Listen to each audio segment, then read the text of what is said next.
তোমাকে per day 20,000 salary দেওয়া হবে।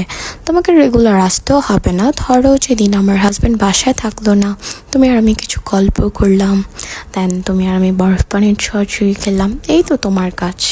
चलिए शुरू करते हैं। কি রে মামা 2 বছর আগে আমাদের টাকা ধার নিলি, এই টাকা তুই আজকে ফেরত দিবি? ব্যাপার কি মামা? চাঁদ কোন দিকে করছে? চাঁদ কোন দিকে উঠছে ওইটা মামা আমি জানি না, কিন্তু আমি আর ফকির গুলোকে সম্পর্ক রাখলাম না। 2 বছর আগে তোতে কয়টা নিছি? 5,000 টাকা। এটা তুই পাগল হয়ে গেছস। আমি 20,000 টাকা তোরে দিমু। কেমনে I got a job bro. আমার পার ডে স্যালারি কত জানোস? 20,000 টাকা। এই দেখ আমি একটা ডে দিছিলাম। মামা তুই পেছলাই দিছিস। আমার দেখা কিন্তু মামা তুই করবি না, জেলাস ফিল করবি না, ঠিক আছে? আমি বলছি আর্জেন্ট একটা জব প্রয়োজন, কেউ যদি ম্যানেজ করে দিতে পারেন কাইন্ডলি জানাবেন। কাইন্ডলি মানে বুঝোস, তোর মতন অশিক্ষিত মনে জানবো না। দেও তারপরে মামা একটা মাই আমার নক দিছে মামা, হাই। হ্যাঁ হাই নক দেওয়ার পরেই মামা আমার একটা ভয়েস মেসেজ পাঠাইছে, শুন।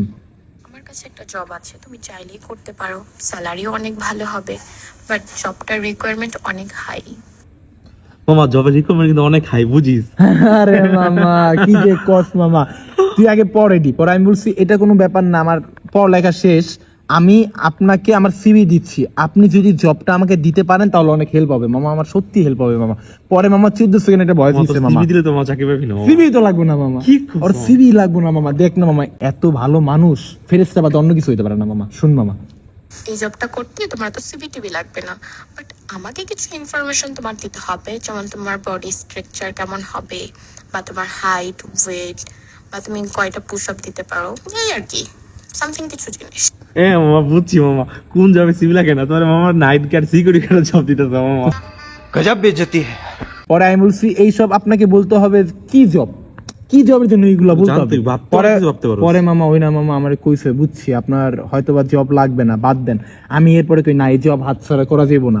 আমি কইছি সরি মাইন্ড করেন না প্লিজ, আমার হাইট 5'11" আর ওয়েট হলো 63, এন্ড পুশ আপ তো ব্যাপার না আমার কাছে, যেহেতু আমি জিম করি, তাই না? তুই তো আমার জানোস মামা, আমার 6 প্যাক আছে। এটা তো কইছিস মামা। রুটির মতন দেখা যায় আমার বুকের মধ্যে। যাই হোক, তো এগুলো আমি ওরে বলছি, বলার পর মত ইমপ্রেস করে ট্রাই করতেছিলি, না, না, বুঝিস না? না, কিন্তু না, ও কিন্তু I need বস a- তোর। I need a job, মামা, I need a job। আমি ওর কোম্পানি নিতে চাই না মামা। পরে আমার 12 সেকেন্ড একটা ভয়েস পাঠাইছে। Wow, mind blowing. তুমি তো এই জবের জন্য একদম পারফেক্ট একটা পার্সন। তুমি জানো না আমাদের গুলশান সোসাইটিতে তোমার ডিমান্ড কত হাই হবে, কত ডিমান্ডেবল পার্সন তুমি। মামা ওই কিন্তু আগে থেকে জানতো আমার 6 প্যাক আছে, কত আমার ডেটে দেখতো, তো এই কারণে আমাকে নক দিচ্ছে, এই বুঝছিস? কাহিনী? এই হলো কাহিনী, এই কারণে নক ও, দিচ্ছে। এমন জব পাওয়া যায়? হ্যাঁ মামা, মামা হয়তো কইতেছিস তো গুলশান সোসাইটি তো মামা, এটা তো হ্যাঁ গুলশান সোসাইটি। তুই কি তোর পার ডেতে 20,000 তোর টাকা কে দিবে? এই টাকাটা কে দিবে? গুলশান বনে স্যার আমাকে এফোর্ড করতে পারবে লোক আছে মামা। हम मालूम है तेरे बाप को मत सिखा चल। পরে আমি বলছি ফোন ধরতেছে, দুই দুই চার ধর মিলতেছে বেটা। মামা, আমার লগে যেটা মিলতেছে মামা। না না, তোর সাথে কি মিলবে? তুই ফকির নি 5,000 টাকা বাস 2 বছর ধরে আমার পিছনে কুত্তার মতন ঘুরতে আসছিস। পরে আমি কিছু আচ্ছা বুঝলাম, কিন্তু জবটা কি? এরপর মামা 13 সেকেন্ডের একটা ভয়েস। তোমার তো জাস্ট কিছুই করতে হবে না, তুমি জাস্ট হোয়াইট কালার একটা শার্ট পরবা, ব্ল্যাক কালার একটা প্যান্ট পরবা, পরে তুমি গুলশানের মোড়ে চলে আসবা, দেন আমার গাড়ি পাঠাবো, তুমি আমার গাড়ি করে চলে আসবে আমার কাছে। মামা সব তো বুঝলাম মামা, কিন্তু তোর বস মামা এরকম ভাবে কথা কইতেছে, আমি তো বুঝতেছি না মামা। তোর জব অফার করতেছ নাকি অন্য কিছু? टपा मालूम ना। পরে আমি বলছি আমার স্যালারি কত, কাজ কি, এটা যদি বলতেন। পরে মামা 15 সেকেন্ড একটা ভয়েস দিছে মামা। স্যালারিটা শুনলে মামা তুই পাগলই হয়ে যাবি মামা। তোমাকে পার ডে 20,000 স্যালারি দেওয়া হবে। তোমাকে রেগুলার আসতেও হবে না। ধরো যেদিন আমার হাজব্যান্ড বাসায় থাকলো না, তুমি আর আমি কিছু গল্প করলাম, দেন তুমি আর আমি বরফ পানির ছড়াছড়ি খেলাম, এই তো তোমার কাজ, এতটুকুই।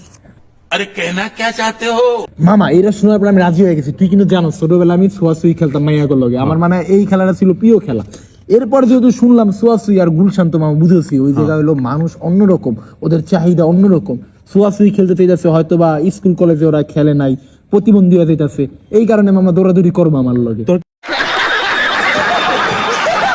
তারপরে মামা আমি কিছু এত সহজ কাজের জন্য ডেইলি 20,000 টাকা, মানে আমি বলছি কি, মানে আমি অবাক, কিন্তু ও মামা ওই অবাক হয়ে গেছে, ওই মনে করছে 20,000 টাকা কম। বুঝলা গেছে মামা, তুই আমাদের 5,000 টাকা দিবস কইতে। এর লাগে মামা আমার বেতন আবার বাইরে গেছে মামা। এই দেখ শুন, তোমার তো স্যালারি নিয়ে কোনো টেনশনই করতে হবে না। তোমার জাস্ট পারফরমেন্স যদি ভালো হয়, তুমি এর থেকে বেটার স্যালারি পাবে নেক্সট টাইম। আমার পারফরমেন্স তো মামা অনেক ভালো। তুই দেখাস না আমি জিমে আমার পুশ আপ 40টা 50টা দিয়া দেয়, ওয়েট কত নেই, আমার 6 প্যাক কি হুদাই হইছে, পারফরমেন্স তো মামা ভালো হইবই মামা, দৌড়াদৌড়িতে আমার থেকে ভালো কেউ নাই। হ্যাঁ ঠিক আছে, তারপরে আমি কিছু ধন্যবাদ আপু, আমার কাজটি কি সেইটা যদি একটু ঠিক বলতেন তবে আমার অনেক ভালো হইতো। মানে আমি তো এখন জানি না আমার কাজটা কি, আসলে গোলা খেলতে হইব নাকি দৌড়াইতে হইব, না মামা লাফাইতে হইব, না মামা জিমের আমি ট্রেনার, আমি তো মামা কিচ্ছু বুঝতেছি না মামা। তারপর ওই মামা আমাকে তুই রাজি হয়ে বলতেছো গেছিস না। গো মামা, হ্যাঁ, আমি আমার রাজি কেন খুবই হবো না? প্রয়োজন। 20,000 মানে তুই কি কম মনে করতেছিস? 20,000 টাকা দিয়ে তোর মতন মানুষের আমি চেকটা কিনুম। মামা তুই 5,000 টাকা দিলে আমি কিনে লাইতে পারবি মামা। बड़ा हरामी हो बेटा। হ্যাঁ, বাপের আমি তোর দিয়ে দিবো। এই যে কালকে আমি যাবো না, কালকে আমার কাম, এই দেখ এই যে 15 সেকেন্ডে শুনবি যে কালকে থেকে আমার কাজ। কালকে সকালে তাহলে তুমি গুলশান মোড়ে চলে আসো, আমার ড্রাইভার তোমাকে আনতে যাবে। আর শোনো, তোমাকে দেখে কিন্তু অনেক গাড়ি থামাইতে পারে, ইভেন কি তুলে নিয়ে যাওয়ার চেষ্টা করতে পারে। তুমি কিন্তু কোনো জায়গায় উঠবে না, তুমি আগে শিওর হয়ে নিবা যে এটা কি জারাপুর গাড়ি কিনা।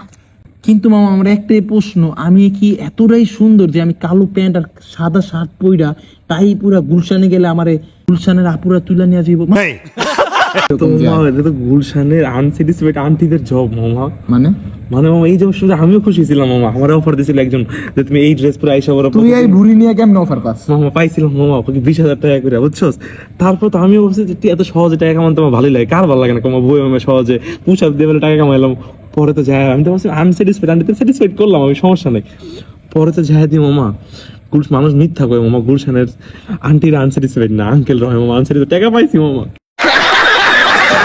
আমার ভালো দেখতে চাস না, বুঝছস? এর লেগে তুই 20,000 টাকার বেতন পাইছি তো আমি প্রতিদিন 20,000 টাকা করে কামামু, তো তোর ভালো লাগতেছে না। এর লেগে মানুষ কয় যে বন্ধু সবসময় হিংসা করে, বন্ধুগুলো চলা উচিত না। তোর বাসারটা আমি তোর মুখের উপর ছিঁড়া মারুম, তাও তুই আমার মামা ছিলিস না। আমি মামা, হাত তুললে তুই আমার থাকতে কথাটা পারি না। শুন মামা। তুই মামা বাদ দে মামা, আল্লাহ হাফেজ মামা। ভাইয়া ওই তো বুঝতেছেন, আপনারা তো বুঝতেছেন ভাই, গুলশানের আন্টিরা কোন জব দেখ ওটা কমেন্ট করে জানাই দেন। खत्म।